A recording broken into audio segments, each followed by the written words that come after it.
What's going on, peoples? I ain't got no shame in me, so I'm gonna talk about short bus stories. So, at first I was not going to do it because I was just like, I don't care what people think about me. I'm just telling some stories. This is part one that nobody will never know. So, yeah, I used to ride the short yellow bus. I mean, we was poor growing up. My mother did what she can. She did the best thing she can. So, with the short bus, they come directly to your house to pick you up. So, as I get on the bus, just going at our normal seats and everything. So, get on the bus, certain neighborhoods, I keep my head up. I ain't worrying about it because, I ain't see nobody. I don't know nobody. Nobody don't see me. As soon as we get to the school, I duck my head all the way down. Make sure nobody see me. And when the bus stops and time us to get off, I wait till like 5 minutes, everybody going to school building. And then after they do that, I run off the bus, pretend like I wasn't on that bus. So, yeah, it was 5 days a week, every day, Monday through Friday. I was brave getting on that bus because it came to the trailer. But I was ashamed when I get off. Even after school, when I see everybody going to the bus stop, I make sure everybody go way to the bookshop, make sure that I ain't see nobody. Then I run on the bus and hide. And as soon as we leave the school premises, like I keep my head down. Sometimes I peek and see nobody don't see me. As soon as I keep my head down, as soon as I know we're away from the school, that's why I raise my head back up. So, at one time, on the story,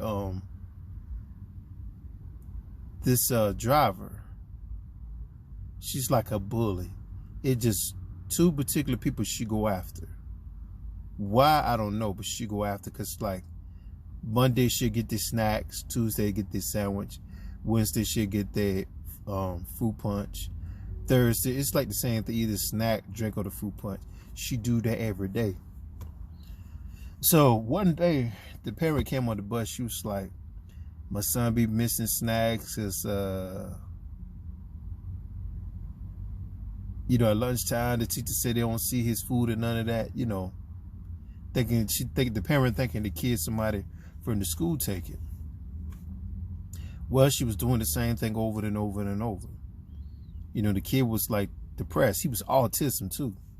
Because in the short bus you got autism kids, you got one in the wheelchairs, about two handicapped, and one is in couples like deaf. And you got to speak sign language to them. Like this is my name, like this Lamont May. So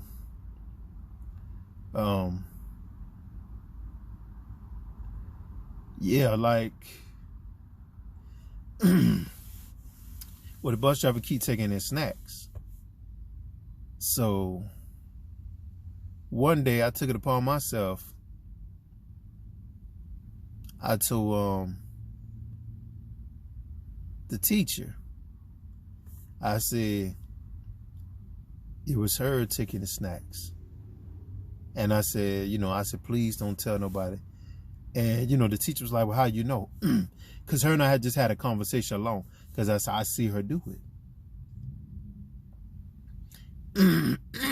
So I was, she said, it makes sense because when we kind of, time to go to, when time for lunch, when you open this, when I opened the lunch box, that's what the teacher said. She don't see it. She thinking he ate it. Like, no, he didn't eat it. The bus driver eat it because I see it every day. Make a long story short, she turned around.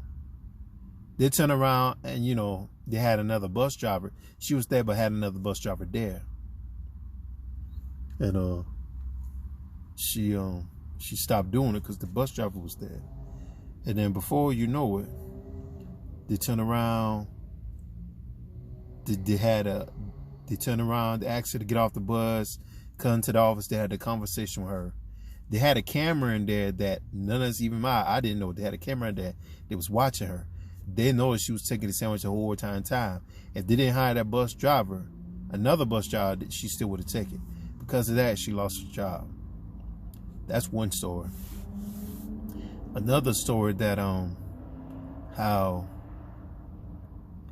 these bus drivers, how they treat their kid, and the parents don't even know it. You know, they don't even know it. How they treat them, pinching them and slapping their hand and talking trash at them. You know, because I ain't gonna lie, I be hiding in the seat because I ain't want them to do that to me. You know, I was young. I was a baby at the time. So it was like this black guy and this black bus driver. Well, the black guy, he was doing all that. So one day I just, you know, he was far in the front, so I just I bought a piece of paper and hit him in the back of the head. He didn't know who he was coming from. The driver, she ain't see, she just kept looking back, whatever. I ain't saying nothing about it. She just kept looking back. She just kept looking back. She kept looking back. So I was like, I'm gonna give her like 5 minutes. You know, she don't see no more, whatever. Because that's how I know he's looking in the glass. You know.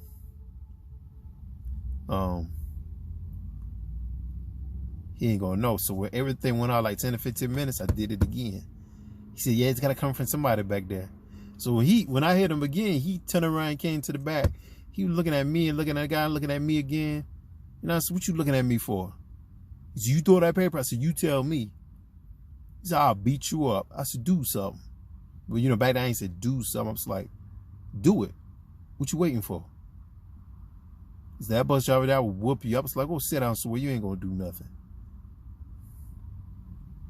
And then when he walked away, I was like, yeah, I hit you with the paper. And I said, I hit you again. I said, I did it. So what? What you gonna do? Well, you're a little boy. I ain't gonna fight you. So,